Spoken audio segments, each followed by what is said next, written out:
Happy life happen miracle എന്ന YouTube ചാനലിലേക്ക് എല്ലാവർക്കും എൻ്റെ ഹൃദ്യമായ സ്വാഗതം.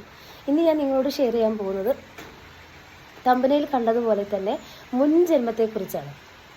നമുക്കറിയാം എത്ര പേർ മുൻ ജന്മത്തിൽ വിശ്വസിക്കുന്നു അല്ലെങ്കിൽ വിശ്വസിക്കാതിരിക്കുന്നു. അതൊക്കെ അവരവരുടെ കാഴ്ചപ്പാടുകൾ അനുസരിച്ചിട്ടാണ് അല്ലേ. നമുക്ക് ശരിയെന്ന് തോന്നുന്നത് മറ്റുള്ളവർക്ക് നെഗറ്റീവായിരിക്കും, അവർക്ക് നെഗറ്റീവ് എന്ന് തോന്നുന്നത് നമുക്ക് ശരിയായിരിക്കും. അപ്പോൾ അവിടെ ശരി തെറ്റുകളില്ല. നമ്മൾ കൂടുതൽ അതിനെപ്പറ്റി പഠിക്കുമ്പോൾ അറിയുമ്പോൾ നമുക്ക് മനസ്സിലാവും ഇതെല്ലാം ഉണ്ട് എന്നുള്ളത്. ചിലപ്പോൾ ഇങ്ങനെയൊന്നുമില്ല, ഈ ജന്മമാണ്, ഈ ജന്മത്തിൽ തന്നെയുള്ള കാര്യങ്ങൾ തന്നെയാണ് നമ്മുടെ ലൈഫിൽ സംഭവിക്കുന്നത് എന്ന് ചിന്തിക്കുന്നവരുണ്ടാവും. അത് അവരുടെ കാഴ്ചപ്പാട്. ഓക്കെ, പക്ഷേ ഞാൻ കുറച്ച് കാര്യങ്ങൾ നിങ്ങളോട് ഈ മുൻജന്മത്തെ പറ്റി ഞാൻ നിങ്ങൾക്ക് ഷെയർ ചെയ്യാൻ കാരണം എന്ന് പറഞ്ഞാൽ, നമ്മുടെ കർമ്മഫലത്താൽ ഒരുപാട് ജന്മം എടുത്തിട്ടാണ് നമ്മൾ ഈ ഭൂമിയിൽ ജനിക്കുന്നത്. കാരണം ഇങ്ങനെ നമുക്ക് ചിന്തിക്കാൻ ഇടവരുന്ന ഒരു കാരണം എന്തെന്ന് പറയട്ടെ. നമ്മളൊന്ന് നോക്കിക്കഴിഞ്ഞാൽ നമ്മുടെ ചുറ്റിലുള്ളവർ ജീവിക്കുന്ന ജീവിതാവസ്ഥ, അല്ലെങ്കിൽ നമുക്ക് അറിയുന്ന ആൾക്കാർ ജീവിക്കുന്ന ജീവിതാവസ്ഥ, അതായത് ഒരു പാവപ്പെട്ട വീട്ടിൽ ജനിക്കുന്നത്, അത് ദുരിതപൂർണമായ ജീവിതം, എപ്പോഴും രോഗപീഠ, എന്ത് ചെയ്താലും അവർക്കൊരു ഗുണമില്ല, അവരുടെ ലൈഫിൽ ഒരു മാറ്റം സംഭവിക്കുന്നില്ല. എപ്പോഴും രോഗത്താലും പ്രശ്നത്താലും പ്രയാസത്താലും നരകിക്കുന്ന ഒരുപാട് കുടുംബങ്ങൾ ഒരു ഭാഗത്ത്, മറുഭാഗത്ത് നല്ല അന്തസ്സായിട്ട് നല്ല അടിപൊളി ജീവിതം നയിക്കുന്ന വേറൊരു ഫാമിലി, ഇങ്ങനെ ഒരുപാട് ആൾക്കാർ. അപ്പോൾ എന്തുകൊണ്ട് ഇങ്ങനെ സംഭവിക്കുന്നു? എന്താ എല്ലാവർക്കും ഒരേപോലെ ആയിക്കൂടെ ഈ ഭൂമിയിൽ ജീവിതം എന്ന് നമുക്ക് തോന്നാറില്ലേ? അപ്പോൾ ദൈവത്തിനെ പോലും നാം തള്ളിപ്പറയുന്ന സ്ഥിതി വരും. കാരണം ദൈവത്തിന് പക്ഷഭേദമാണ്, ദൈവം ഇല്ല എന്ന് ചിലപ്പോൾ പറഞ്ഞേക്കാം. അതായത് ഇപ്പോൾ വിഷമഘട്ടങ്ങളിൽ വരുമ്പോൾ ദൈവത്തിനെ വിളിക്കും, പക്ഷേ ദൈവം അവർക്ക് വേണ്ടി ഒന്നും ചെയ്യുന്നില്ല, അങ്ങനെയാണെങ്കിൽ ദൈവം അവരെ രക്ഷിക്കണ്ടേ എന്നൊക്കെ ചോദിക്കുന്നവരുണ്ട്. കാരണം നമ്മൾ ദൈവത്തെ പറ്റി കൂടുതൽ പറയുന്ന സമയത്ത് ചോദിക്കുന്ന ചോദ്യങ്ങളാണ്. ദൈവം ഉണ്ടെങ്കിൽ എല്ലാവർക്കും ഒരുപോലുള്ള ജീവിത സാഹചര്യമല്ലേ നൽകേണ്ടത്? ഇത് ദൈവത്തിൻ്റെ കുറ്റമാണോ? ഒട്ടും തന്നെയല്ല. ദൈവത്തിന് പാർഷ്യാലിറ്റി ഇല്ല. പ്രപഞ്ചത്തിനൊരു നിയമമുണ്ട്, ഒരുപാട് നിയമങ്ങളുണ്ട്, 10-12 നിയമങ്ങളുണ്ട്. ഈ നിയമത്തിലൂടെ തന്നെയാണ് നാം ഓരോരുത്തരും കടന്നു പോകുന്നത്. പക്ഷേ നമ്മൾ ജന്മജന്മാന്തരങ്ങളായി ചെയ്തു വെച്ച ചില കർമ്മങ്ങളുടെ അടിസ്ഥാനത്തിൽ സുഖദുഃഖങ്ങളൊക്കെ നമ്മൾ ഇപ്പോൾ ഈ ഒരു ജന്മത്തിൽ നമ്മൾ അനുഭവിക്കുന്നുണ്ടെങ്കിൽ നമ്മുടെ ജന്മജന്മാന്തരമായ ചില കർമ്മത്തിൻ്റെ ഫലമായിട്ടാണെന്നാണ് ഞാൻ പറഞ്ഞു വരുന്നത്. കാരണം അകാരണമായി നാം ഒന്നും ചെയ്യുന്നില്ല, ആരെയും നമ്മൾ വേദനിപ്പിക്കുന്നില്ല എന്ന് വിചാരിക്കുക, ഒരാളെ പോലും ഉപദ്രവിക്കുന്നില്ല, എല്ലാവർക്കും നന്മ ചെയ്യുന്നു. എന്നിട്ട് എന്തുകൊണ്ട് അവരുടെ ജീവിതത്തിൽ പ്രശ്നങ്ങൾ വരുന്നു, അവർക്ക് ദുരിതം വരുന്നു എന്നിങ്ങനെ നിങ്ങൾക്ക് ചിന്ത വരാറില്ലേ? ഇതെല്ലാം മുൻ ജന്മങ്ങളിൽ ഉണ്ടായിട്ടുള്ള ചില കർമ്മത്തിൻ്റെ ഫലമായിട്ടായിരിക്കും. അപ്പോൾ ഈ ജന്മം നമുക്ക് ദൈവം തന്നത് നമ്മൾ അത്രയും ശോചനീയമായ ഒരു അവസ്ഥയിലാണ് എന്നുണ്ടെങ്കിൽ, അതായത് നമുക്കെപ്പോഴും എല്ലാ ഭാഗത്തുനിന്നും നമ്മളെ കുറ്റപ്പെടുത്തുന്ന ആൾക്കാരുടെ നടുവിലാണ് നമ്മൾ, അല്ലെങ്കിൽ നമ്മൾ എന്ത് ചെയ്താലും നമുക്കൊരു ഗതിയില്ലാത്ത ഒരവസ്ഥ, നമ്മൾ എന്ത് ചെയ്താലും ഒന്ന് ഉയരാൻ സാധിക്കുന്നില്ല, ഇങ്ങനെയുള്ള അവസ്ഥയിൽ, അതായത് ദൈവത്തിന് പ്രാർത്ഥിക്കുന്നു, അമ്പലത്തിൽ പോകുന്നു, അല്ലെങ്കിൽ പള്ളിയിൽ പോകുന്നു, എന്തെല്ലാം ചെയ്തിട്ട് ഒരു ഫലവുമില്ല, ജീവിതം ഇങ്ങനെ നശിച്ചുകൊണ്ടിരിക്കുക, ഒരു ഇതുമില്ല, എങ്ങനെയുള്ളൊരു ഘട്ടത്തിലൂടെ നിങ്ങൾ പോകുന്നുവെങ്കിൽ ചിലപ്പോൾ ജന്മജന്മാന്തരങ്ങളായിട്ട് നമ്മൾ ചില കർമ്മങ്ങൾ നമ്മൾ ഈ ജന്മത്തിൽ അനുഭവിച്ച് തീർക്കുകയായിരിക്കും എന്ന് വിശ്വസിക്കാനേ സാധിക്കുകയുള്ളൂ. അല്ലെങ്കിൽ നമ്മൾ ചെയ്യേണ്ട ഒരു കാര്യം എന്തെന്ന് പറഞ്ഞിട്ടുണ്ടെങ്കിൽ നമ്മൾ അതിനെല്ലാം ആ ഒരു ചിന്ത നമുക്ക് വേണം. ഞാൻ ഈ അനുഭവിക്കുന്നത്, എൻ്റെ ജീവിതത്തിലുണ്ടായ ഈ പ്രശ്നങ്ങൾക്കെല്ലാം കാരണം മുൻ ജന്മങ്ങളിൽ ഞാൻ ചെയ്തു വെച്ച ചില കർമ്മഫലങ്ങൾ കൊണ്ടാണ് എന്നുള്ളൊരു ചിന്ത വരുമ്പോൾ നമുക്ക് അത്ര കൂടി സങ്കടം ഉണ്ടാവില്ല. പിന്നെ നമ്മൾ ചെയ്യേണ്ട ഒരു കാര്യം, ഞാൻ പറഞ്ഞ പോലെ, ഞാൻ എന്നും പറയുന്നത് പോലെ ലോ അട്രാക്ഷൻ പ്രാക്ടീസ്, എന്നും ഗ്രാറ്റിറ്റ്യൂഡ് പറയുക, എഫർമേഷൻ പറയുക. തീർച്ചയായും ലൈഫിൽ മാറ്റം ഉണ്ടാകും. ആരോടെങ്കിലും നിങ്ങൾക്ക് വെറുപ്പുണ്ടെങ്കിൽ, വെറുപ്പ് എങ്ങനെയാണ് ഉണ്ടാകുന്നത്? നമ്മെ എപ്പോഴും ഉപദ്രവിക്കുന്നവരോട് നമുക്ക് വെറുപ്പാണല്ലേ. നമ്മളോട് ദ്രോഹം ചെയ്തവരോട് നമുക്ക് എപ്പോഴും വെറുപ്പായിരിക്കും. സ്നേഹിക്കാൻ കഴിയുമോ? ഒട്ടും തന്നെയില്ല. പക്ഷെ ഞാൻ പറയുന്നു, നിങ്ങളവർക്ക് മനഃപൂർവ്വം ഫൊർഗീവ്നെസ് കൊടുക്കണം. ഫൊർഗീവ്നെസ് കൊടുക്കുമ്പോൾ മാത്രമായിരിക്കും നിങ്ങളുടെ ലൈഫിലൊരു മാറ്റം വരിക. കാരണം എന്താണെന്ന് വെച്ചാൽ, ഇപ്പോൾ ഞാൻ പറഞ്ഞല്ലോ, മുൻ ജന്മം, അതായത് പുനർജന്മം, നമ്മൾ പുനർജന്മം ജനിച്ചവരാണെങ്കിൽ നമുക്ക് ചില ലക്ഷണങ്ങളുണ്ടാവും. ആ ലക്ഷണങ്ങൾ ഞാൻ പറയാം, എൻ്റെ എത്തുമ്പോൾ ഞാൻ പറയാം. അപ്പോൾ ഇങ്ങനെയുള്ള ലക്ഷണങ്ങളുണ്ടെങ്കിൽ നിങ്ങളൊരു ബർത്തിൻ്റെ ആൾക്കാരാണെന്ന് നമുക്ക് മനസ്സിലാക്കാൻ സാധിക്കും. റീബർത്ത്. ഓക്കെ. അപ്പോൾ നമ്മുടെ ഫാമിലിയിലുള്ളവർ തന്നെ നമ്മെ ഉപദ്രവിക്കുകയാണെന്ന് വിചാരിക്കാം. നമ്മളെ ഏതു നേരം കുത്തുവാക്കുകൾ പറയുകയും ദ്രോഹിക്കുകയും മനഃപൂർവ്വം ഹറാസ് ചെയ്യുകയും ചെയ്യുന്ന വ്യക്തികൾ നമുക്ക് ചുറ്റിലുണ്ടെന്ന് വിചാരിക്കാം. ഈ വ്യക്തികൾ ചിലപ്പോൾ ഏതൊക്കെയോ ജന്മങ്ങളിൽ നമ്മൾ എന്തെങ്കിലും അവരോട് ചെയ്തതായിട്ടുള്ള കാര്യങ്ങൾ അത് അവരിൽ നിന്ന് നമുക്ക് ഏൽക്കേണ്ടതായ മുറിവുകളായിരിക്കും. അങ്ങനെ നിങ്ങൾ വിചാരിക്കുക. കാരണം അങ്ങനെയാണ്. അല്ലാതെ എന്തുകൊണ്ട് ഇവർക്ക് നമ്മളോട് ഇത്ര വൈരാഗ്യം തോന്നാനുള്ള കാരണം? നമ്മളെപ്പോഴും കുത്താനും എപ്പോഴും നമ്മളെ കുത്തുക എന്ന് പറഞ്ഞാൽ പാര വെക്കുക, ഏഷണി പറയുക ഒക്കെ ചെയ്യുക. ഇവർക്ക് ഇങ്ങനെ ഒരു മെൻറ്റാലിറ്റി ഉണ്ടെങ്കിൽ ജന്മജന്മാന്തരങ്ങളിൽ നമ്മൾ ചെയ്തെന്തല്ലോ കർമ്മങ്ങളുടെ ഫലമായിരിക്കും ഇങ്ങനെ അനുഭവിക്കുന്നതെന്ന് ചിന്തിക്കുക. മറിച്ച് അവരോട് പ്രശ്നത്തിനും വഴക്കിനും പകരം ചെയ്യാനും നമ്മൾ പോകേണ്ട ആവശ്യമില്ല. പറ്റുമെങ്കിൽ നമുക്ക് അവിടുന്ന് മാറാൻ വരുന്ന സാഹചര്യമാണെങ്കിൽ, അതായത് വീട് മാറിപ്പോകുന്ന പറ്റുന്നൊരു സാഹചര്യത്താണെങ്കിൽ വീട് മാറി താമസിക്കുക. അല്ലെങ്കിൽ എന്താ ചെയ്യണമെന്ന് പറഞ്ഞാൽ അവർക്ക് ഫോർഗീവ്നെസ് കൊടുക്കുക. വീട് മാറി താമസിച്ചാൽ ഫോർഗീവ്നെസ് കൊടുക്കണം കേട്ടോ. ഉള്ളിൻ്റെ ഉള്ളിൽ അവരോട് ക്ഷമിക്കുക. എപ്പോഴും അവരെ ബ്ലെസ് ചെയ്തുകൊണ്ട് പ്രാർത്ഥിക്കുക. അങ്ങനെ നിങ്ങൾക്ക് സാധിക്കില്ല എന്ന് ഒരിക്കലും നിങ്ങൾ പറയരുത്. സാധിക്കണം. മനഃപൂർവ്വം സാധിച്ചേ മതിയാവും. നിങ്ങൾ എത്രത്തോളം നിങ്ങളെ ദ്രോഹിക്കുന്നവർക്ക് വേണ്ടി നിങ്ങൾ പ്രാർത്ഥിക്കുന്നുവോ അല്ലെങ്കിൽ അവരെ അനുഗ്രഹിക്കുന്നുവോ അത്രയും ബ്ലെസ്സിങ് നിങ്ങളുടെ ജീവിതത്തിലേക്ക് വരുന്നതാണ്. ഓക്കെ. അതെല്ലാം നമുക്കറിയുന്ന കാര്യങ്ങൾ തന്നെയായിരിക്കും അല്ലേ? എന്നാലും ഞാൻ പറഞ്ഞതാണ്. അപ്പോൾ പുനർജന്മം നിങ്ങൾക്ക് വിശ്വാസമുണ്ടെങ്കിലും ഇല്ലെങ്കിലും നമുക്കൊരു എന്താ പറയുക നിഗമനത്തിലെത്താൻ സാധിക്കും.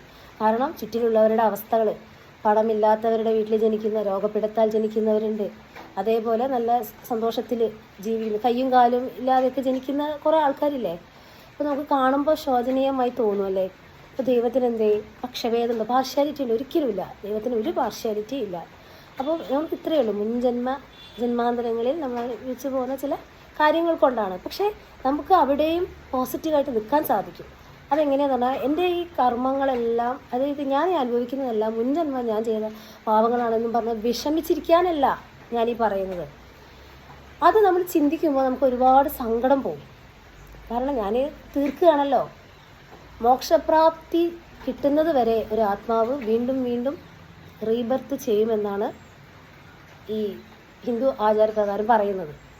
അപ്പോൾ നമുക്ക് എന്തെങ്കിലും ഈ ഒരു ജന്മത്തിൽ നടക്കാതെ പോയ ആഗ്രഹം ഉണ്ടാവും. അപ്പോൾ പെട്ടെന്ന് മരണപ്പെടുകയാണെങ്കിൽ ആ ആഗ്രഹം നടത്തിക്കാൻ വീണ്ടും ഒരു ജന്മം എടുക്കും എന്നൊക്കെയാണ് പറയപ്പെടുന്നത്. മരിച്ചവരാരും തിരിച്ച് വന്നിട്ടില്ല.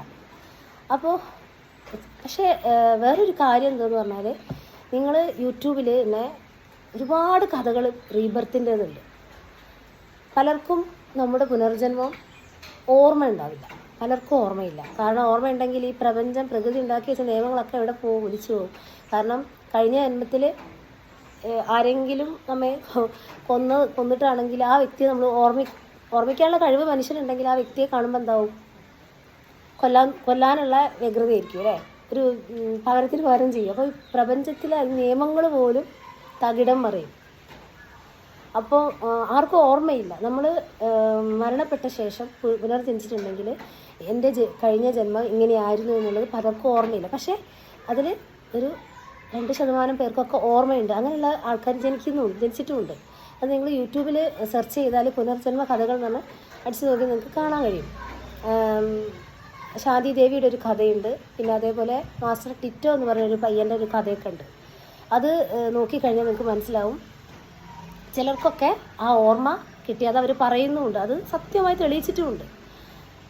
അപ്പോൾ എല്ലാവർക്കും അത് ഓർമ്മിച്ചെടുക്കാൻ സാധിക്കുകയില്ല. ഈ പുനർജനിച്ച വ്യക്തികൾ ആണോ നിങ്ങളെന്ന് അറിയാൻ വേണ്ടി ചില ടെസ്റ്റുകളുണ്ട്. അതായത് എങ്ങനെയാണെന്ന് വെച്ചാൽ, ചില ലക്ഷണങ്ങൾ, അതിൽ ഏതെങ്കിലും ഞാൻ ഈ പറയുന്ന 7 ലക്ഷണങ്ങൾ നിങ്ങൾക്കുണ്ടെങ്കിൽ പുനർജനിച്ചതാണോ ഇല്ലയോ എന്നുള്ള ഒരു ഐഡിയ കിട്ടും. ഒന്നാമത്തെ ലക്ഷണം എന്ന് പറയുന്നത്, നമ്മൾ ഒരേ സ്വപ്നം കാണുക. അതും ഇടയ്ക്കിടയ്ക്ക് ഒരേ സ്വപ്നം ഒരു സ്ഥലത്തെക്കുറിച്ചോ ചിലപ്പോൾ ചില വ്യക്തികളെയൊക്കെ ഒരേപോലെ കാണുക.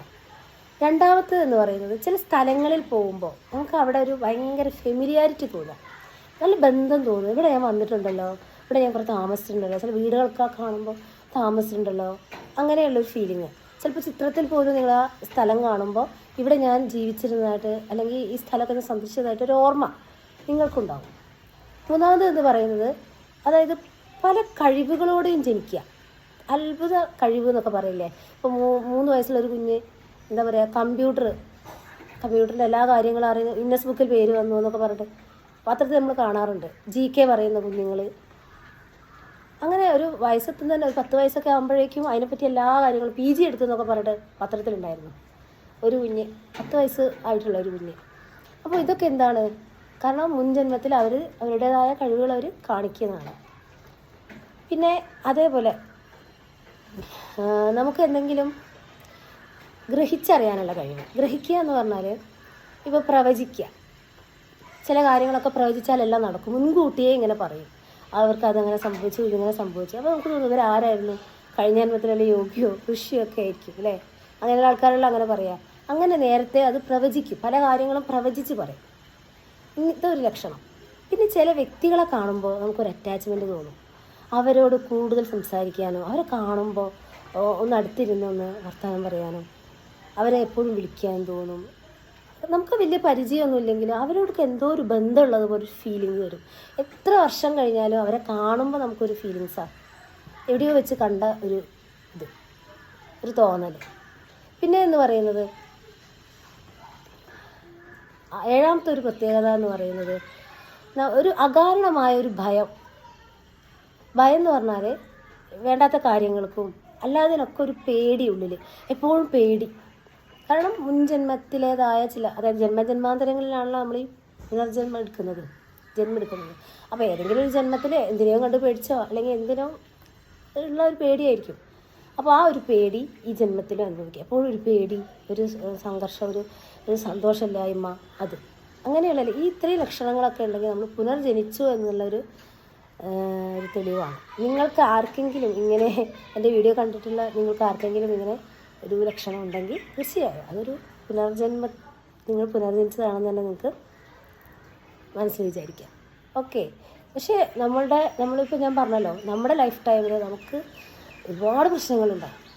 ബന്ധുക്കാരിൽ നിന്നും ജോലി സ്ഥലത്തു നിന്നും പുറമെയുള്ളവരുടെ നിന്നും പ്രശ്നങ്ങളുണ്ടാകുമ്പോൾ, ഉപദ്രവിക്കുന്ന ആൾക്കാർ നമ്മുടെ കൂടെ ഉണ്ടാകുമ്പോൾ ഇതൊക്കെ ഞാൻ തീർക്കുകയാണ്, അല്ലെങ്കിൽ എൻ്റെ ജീവിതം ഞാൻ പുനർജന്മം ജനിച്ചതിനെ കൊണ്ട് എൻ്റെ കഴിഞ്ഞ ലൈഫ് ടൈമിൽ ഇവരെയൊക്കെ ഞാൻ ദ്രോഹിച്ചതുകൊണ്ട് ഇവരെന്നെ ദ്രോഹിക്കുകയാണ് എന്നുള്ള ചിന്തയിലൊന്നും നമ്മളാരും ജീവിക്കില്ല. ശരിയല്ലേ? നമ്മൾ പകരം ചെയ്യാൻ പോകണ്ടെന്നേ ഉള്ളൂ. കൂടുതലും പ്രശ്നങ്ങൾ നമ്മൾ ഉണ്ടാക്കാൻ ഇരിക്കുക, അതിൽ നിന്നും വിട്ടുമാറാൻ പറ്റുമെങ്കിൽ വിട്ടുമാറുക. അതായത് വീട് മാറിപ്പോകാൻ പറ്റുമെങ്കിൽ വീട് മാറിപ്പോവുക, സാഹചര്യമാണെങ്കിൽ അങ്ങനെ ചെയ്യുക. അല്ലെങ്കിൽ ഫോർഗീവ്നെസ് കൊടുത്തുകൊണ്ട് അവരുടെ കൂടെ തന്നെ താമസിക്കുക. അല്ല, നിവൃത്തിയില്ലാത്തവരുണ്ടാവും അല്ലേ, ഫോർഗീവ്നെസ് കൊടുത്തുകൊണ്ട് അവരുടെ കൂടെ തന്നെ നമുക്ക് ജീവിക്കാം, അവരെ ബ്ലെസ് ചെയ്യുക. സ്വഭാവത്തിലൊക്കെ ഒരു നല്ലൊരു മാറ്റം വന്നുകൊള്ളു. അപ്പോൾ എല്ലാവർക്കും നല്ലൊരു ദിവസം ആശംസിക്കുന്നു. Thank you.